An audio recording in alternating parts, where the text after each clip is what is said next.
नमस्कार, मेरा नाम है हर्ष त्यागी और आप देख रहे हैं डिटेल न्यूज इंडिया। आज के खास बुलेटिन में सबसे पहले बात होगी पश्चिम बंगाल चुनाव की, जहां रण में संगम की एंट्री ने टीएमसी के गुंडों की हवा टाइट कर दी है। बंगाल में एनकाउंटर स्पेशलिस्ट के एक्शन के बाद ममता बनर्जी की पार्टी पुलिस अधिकारी को धमकाने पर उतर आई। वहीं दूसरी खबर, जहां चुनावी सरगर्मी के बीच न्यायपालिका भी चर्चा में है। राहुल गांधी की दोहरी नागरिकता पर सुनवाई को लेकर बड़ा अपडेट सामने आया है। तीसरी खबर सुरक्षा के मोर्चे पर चिंताजनक है। मुंबई के मीरा रोड में एक गार्ड पर जिहादी हमले ने सुरक्षा एजेंसियों को अलर्ट कर दिया है। तो वहीं चौथी खबर में हम आपको बताएंगे कि कैसे पंजाब के पटियाला में रेलवे ट्रैक पर हुए धमाके ने सनसनी फैला दी है। वहीं पांचवी खबर ओडिशा से आई, जो दिल दहला देने वाली है। आज दिन भर की खबरों पर डिटेल में बात करेंगे, लेकिन उससे पहले दिन भर के अपडेट्स। सिक्किम में पीएम मोदी ने बच्चों के साथ खेला फुटबॉल। प्रदेश के 50वें स्थापना दिवस पर किया 4000 करोड़ से ज्यादा की परियोजनाओं का शिलान्यास। आप नेताओं के साथ राजघाट पहुंचे अरविंद केजरीवाल। महात्मा गांधी को किया नमन। कल किया था जस्टिस स्वर्णकांता शर्मा की सुनवाई का बहिष्कार। गुजरात निकाय चुनाव में फिर लहराया भगवा। 11 निगमों में जीती बीजेपी, 4 में बहुमत की ओर। दिल्ली, यूपी और राजस्थान में गर्मी ने तोड़ा रिकॉर्ड। अप्रैल के महीने में 45 डिग्री के करीब पहुंचा तापमान। भीषण लू, स्कूलों के समय में बदलाव।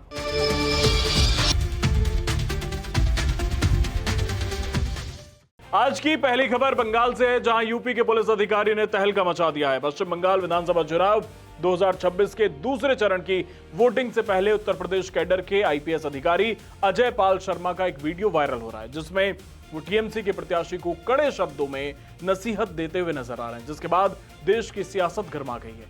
अजय पाल शर्मा एनकाउंटर स्पेशलिस्ट के तौर पर भी जाने जाते हैं। ये वीडियो सोशल मीडिया पर तेजी के साथ वायरल हो रहा है। इसको लेकर टीएमसी प्रवक्ता रिजू दत्ता ने आईपीएस अधिकारी को धमकी दी है। उन्होंने कहा कि नतीजों के बाद वो अजय पाल शर्मा को नहीं छोड़ेंगे। पर मैं साफ भाषा में अजय पाल शर्मा जी को एक चीज बताना चाहता हूं। आपके ऊपर हमारी नजर है।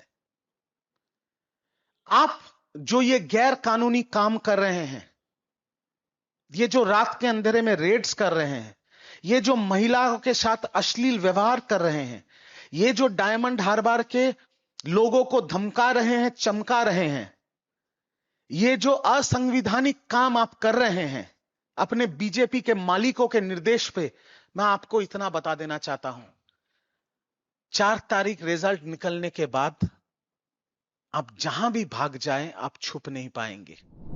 अजय पाल शर्मा को पश्चिम बंगाल में पर्यवेक्षक बनाया गया है। वो अपने तेज तर्रार रवैये और तत्काल एक्शन लेने के लिए जाने जाते हैं। दूसरे चरण की वोटिंग के बीच उन्हें दक्षिण परगना जिले में तैनात किया गया है। बंगाल में दूसरे चरण के मतदान से पहले सियासत अपने चरम पर है, तो वहीं लखनऊ में राहुल गांधी की दोहरी नागरिकता मामले में 7 मई को अहम सुनवाई होनी है।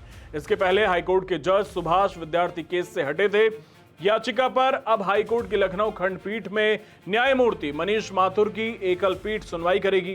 कर्नाटक में रहने वाले बीजेपी कार्यकर्ता विघ्नेश शिशिर ने राहुल गांधी पर भारत के साथ साथ ब्रिटिश नागरिकता लेने का आरोप लगाते हुए एफआईआर दर्ज करने की मांग की है। उनकी याचिका एमपी एमएलए कोर्ट से खारिज हुई थी। इसके बाद इलाहाबाद हाईकोर्ट की लखनऊ बेंच के पास उन्होंने याचिका लगाई थी। 17 अप्रैल को मामले की सुनवाई करते हुए हाईकोर्ट के जज सुभाष विद्यार्थी ने राहुल गांधी के खिलाफ एफआईआर दर्ज करने और मामले की जांच सीबीआई से कराने का आदेश दिया था। अगले ही दिन अपना फैसला बदलते हुए उन्होंने कहा था कि राहुल गांधी को नोटिस जारी किए बिना फैसला करना उचित नहीं है। इसके बाद याचिकाकर्ता ने पोस्ट किया था कि यदि आपने किसी से पैसा लिया है तो उसे वापस कर दें, अन्यथा आपको जेल जाना होगा। हालांकि उन्होंने अपने पोस्ट में जज का जिक्र नहीं किया था। इसके बाद नाराज होकर 20 अप्रैल को जज सुभाष विद्यार्थी ने इस केस से खुद को अलग कर लिया था। वहीं मुंबई में जिहादी ने एक हिंदू गार्ड्स पर बेरहमी से हमला कर दिया। मीरा रोड इलाके में जिहादी जुबैर ने 2 गार्ड्स पर चाकू से हमला कर दिया। आरोप है कि जुबैर ने सिक्योरिटी गार्ड राजकुमार मिश्रा और सुब्रतो रमेश सेन से कलमा पढ़ने को कहा और फिर उन दोनों पर बेरहमी से हमला कर दिया। आरोपी को लेकर एक बड़ा खुलासा हुआ है। जुबैर अमेरिका से 2019 में भारत लौटा था और वो लगातार आईएसआईएस से जुड़ा कंटेंट और वीडियो देख रहा था। पुलिस आरोपी से पूछताछ कर रही है। लोग इसे पहलगाम आतंकी हमले से जोड़कर देख रहे हैं। मुंबई में आतंकी कनेक्शन सामने आ रहा है, तो वहीं पंजाब में आधी रात को बड़ा धमाका हुआ है। पटियाला के राजपुरा शंभू रेलवे लाइन पर ब्लास्ट से इलाके में सनसनी फैल गई है।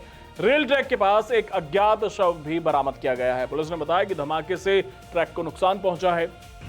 कल देर रात पटियाला पुलिस कोले एक लो इंटेंसिटी एक्सप्लोजन की इनफॉर्मेशन शंभू हरियाणा बॉर्डर ਦੇ ਇੱਕ ਰੇਲਵੇ ਟਰੈਕ ਦੇ ਉੱਪਰ ਆਈ ਸੀ। ਇਮੀਡੀਏਟਲੀ ਮੈਂ ਡੀਆਈਜੀ ਪਟਿਆਲਾ ਰੇਂਜ ਅਤੇ ਹੋਰ ਸੀਨੀਅਰ ਅਫਸਰ ਮੌਕੇ ਤੇ ਰਸ਼ ਕੀਤੇ। ਉੱਥੇ ਜਾ ਕੇ ਅਸੀਂ ਮੌਕੇ ਦਾ ਜਾਇਜ਼ਾ ਲਿਆ ਤੇ ਦੇਖਣ 'ਚ ਆਇਆ ਕਿ ਇਹ ਇੱਕ ਲੋ ਇੰਟੈਂਸਿਟੀ ਐਕਸਪਲੋਜਨ ਨਹੀਂ ਸੀਗਾ, ਪਰੰਤੂ ਇੱਕ ਅਟੈਂਪਟਡ ਡੈਟੋਨੇਸ਼ਨ ਸੀਗਾ।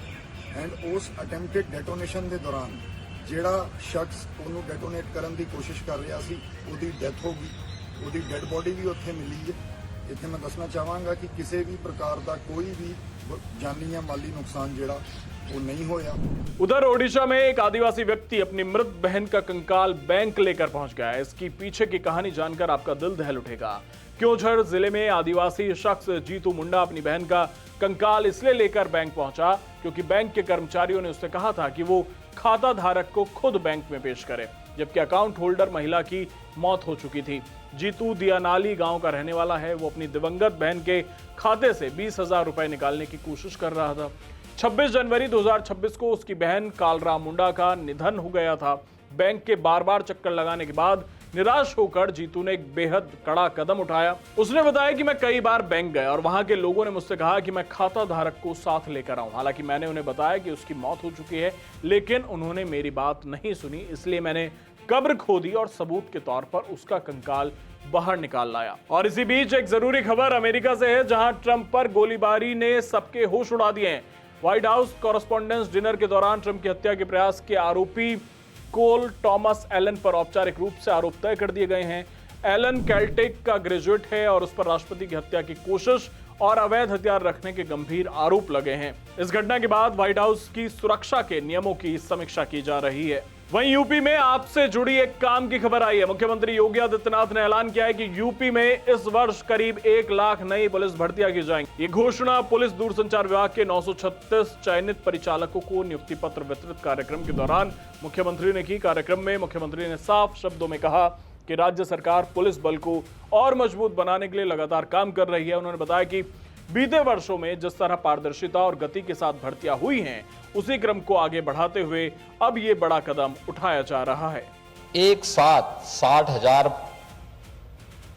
आरक्षी पुलिस उत्तर प्रदेश पुलिस बल का हिस्सा बना है, जो फील्ड में अब अपनी ड्यूटी पूरी मुस्तैदी के साथ करेगी।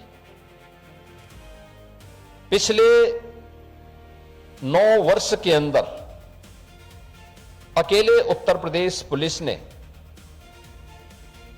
अब तक 2,19,000 और ये भर्ती इसको जोड़ दें तो 2,20,000 से अधिक पुलिस कार्मिकों की भर्ती सफलतापूर्वक संपन्न की है।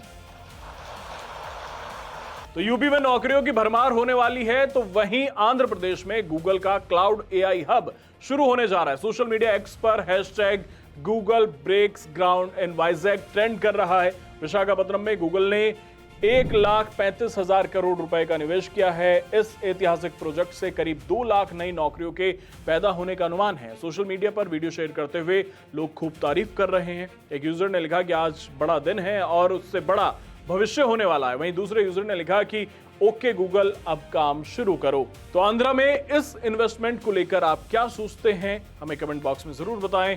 बने रहिए डिटेल न्यूज इंडिया के साथ। नमस्कार।